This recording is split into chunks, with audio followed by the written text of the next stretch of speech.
Sure.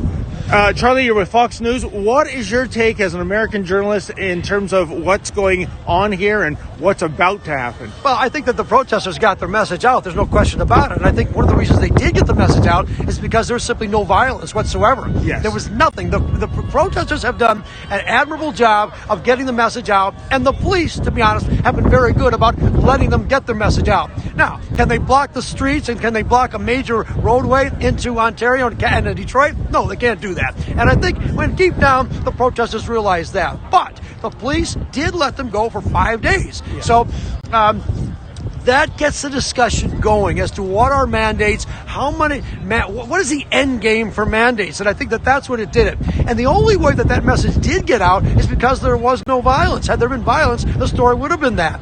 And nobody can call these protesters anything but people who have an opinion, who want to get it out in a way that is being presented in a very positive way. Procedurally now. They can't block the roads. They know it. Okay. Judge ruled. Now they're going to abide by the order. You can't get much better than that.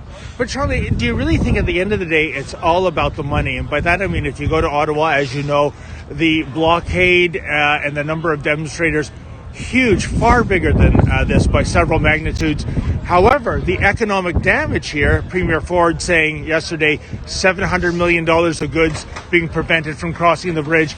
Is that what's really behind this particular blockade being disassembled? Well, I mean, listen, of course, when you block the Ambassador Bridge, the largest roadway between and the whole North America, yeah, it's going to cause problems. I mean, is this the best way to protest? I mean, we can debate as to that. Obviously, people in the United States are upset because people's jobs, they're lost their jobs, workers have been shut down. Yeah, so it's a very economic burden. There's no question about it. People would say that, protesters should respect, other people's rights as well. So that's the opposite to that. But in balance here, if this is a group, they don't like mandates, and what way to get the attention of the government here is by doing something as drastic, yes, but in a way that no one's going to get hurt. But, sure, there's an economic cost to this. There's no question about it. And I'm sure that's certainly went into the decision of the judge of the injunction and perhaps the premier when he ordered the state of emergency. So of course there is. Listen, they got their attention. They did it in a peaceful way. I'm not supporting one way or another. We're being nice and neutral here. Yes. But I think that those are the competing interests here.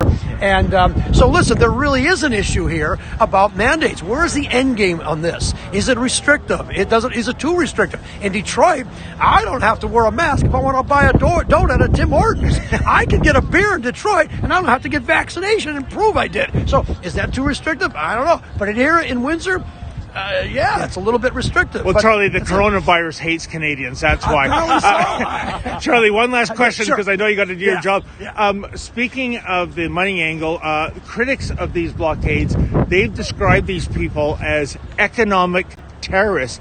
And yet, when you look at what's happened to the Canadian economy in the last 2 years, thanks to the lockdowns and other mandates, some estimate the economic damage has been more than $1 trillion. Right. So really, who are the real economic terrorists? Well, listen, I mean, this is obviously when you close down the Ambassador Bridge, you're going to get big dollars. So that, some people say that that's not the best way, and maybe the protesters should be responsible for that. I understand that. That is a valid argument anyway.